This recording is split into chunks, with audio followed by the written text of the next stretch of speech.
सभी को नमस्कार।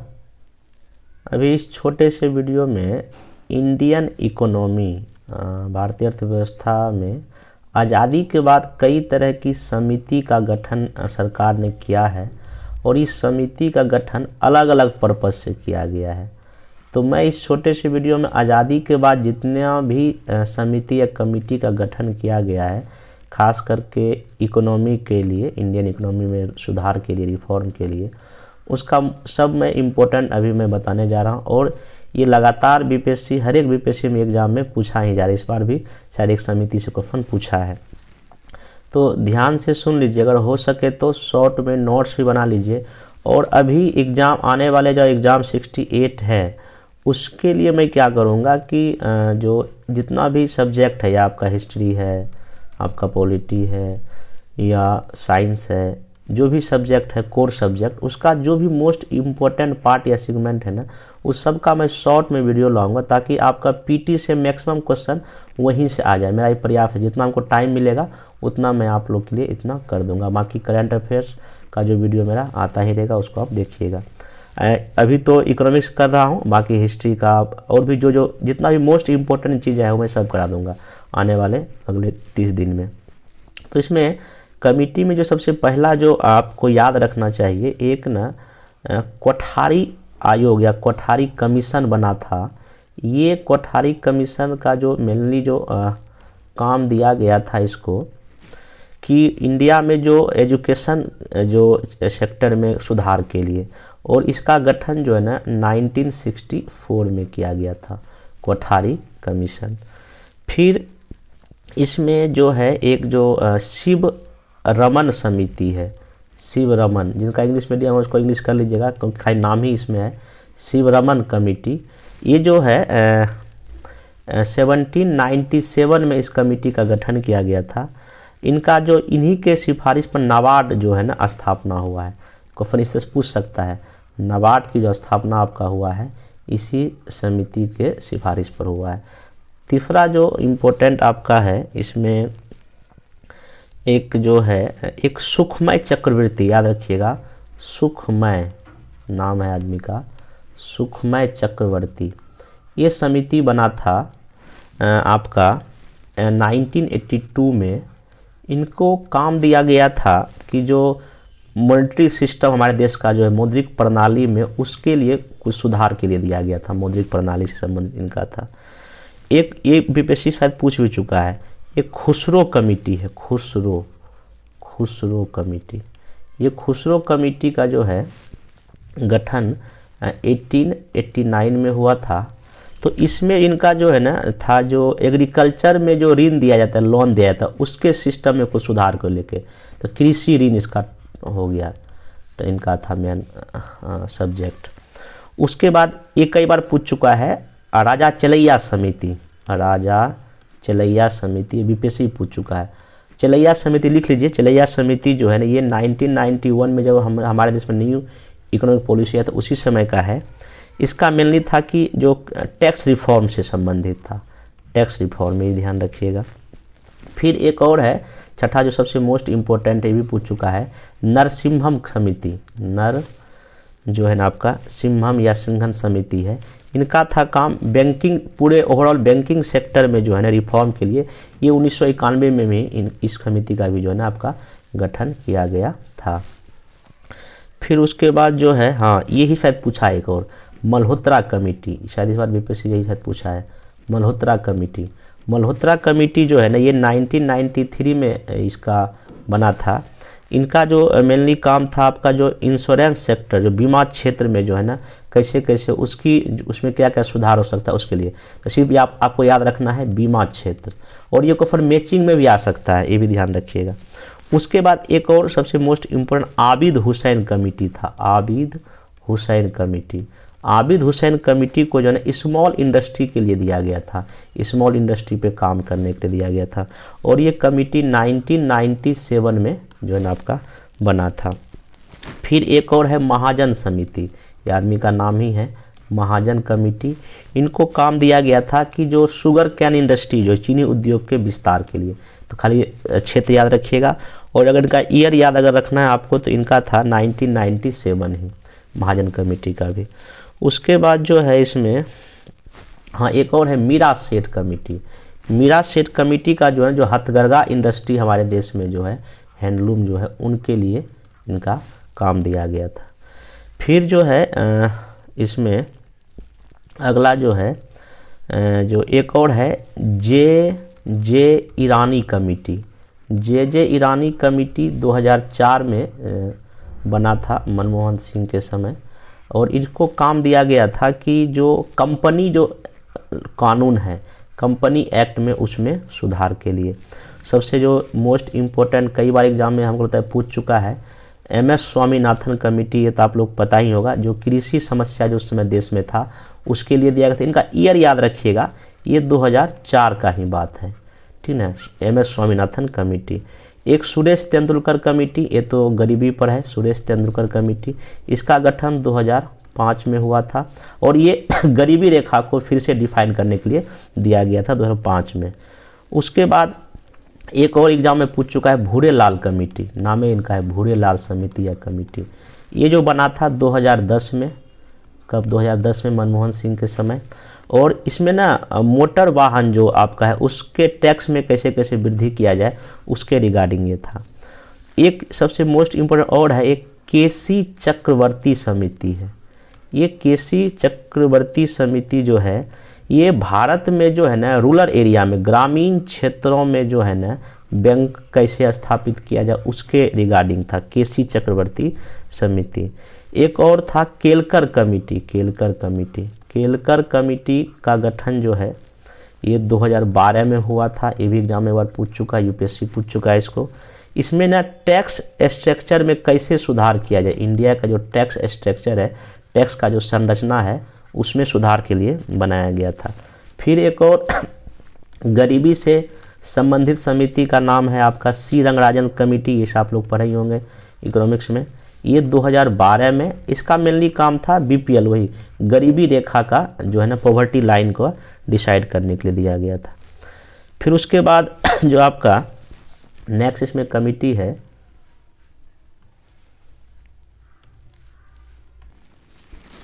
इसमें जो नेक्स्ट आपका है कि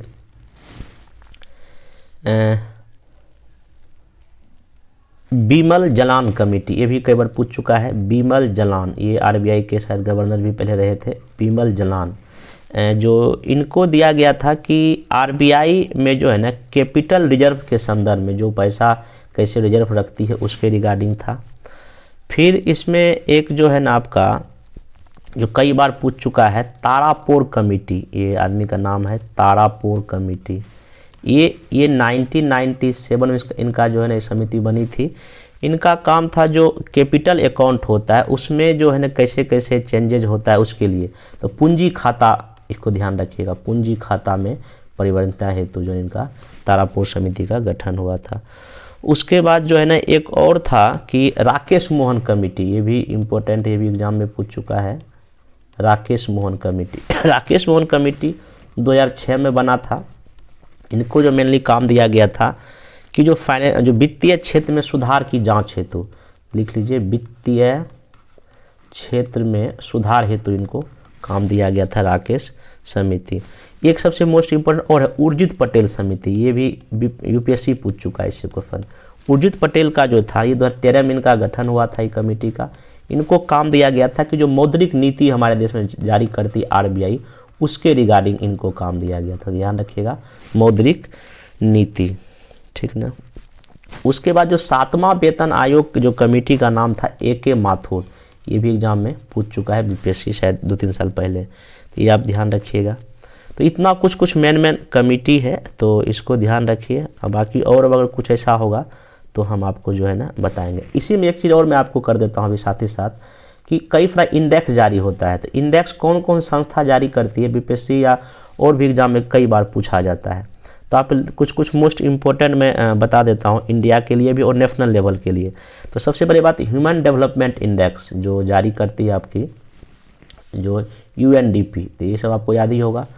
human HDI human develop index जो है ना ये कौन जारी करती है, यूनाइटेड नेशन डेवलपमेंट प्रोग्राम, ये याद रखिएगा, मैचिंग भी आ सकता है।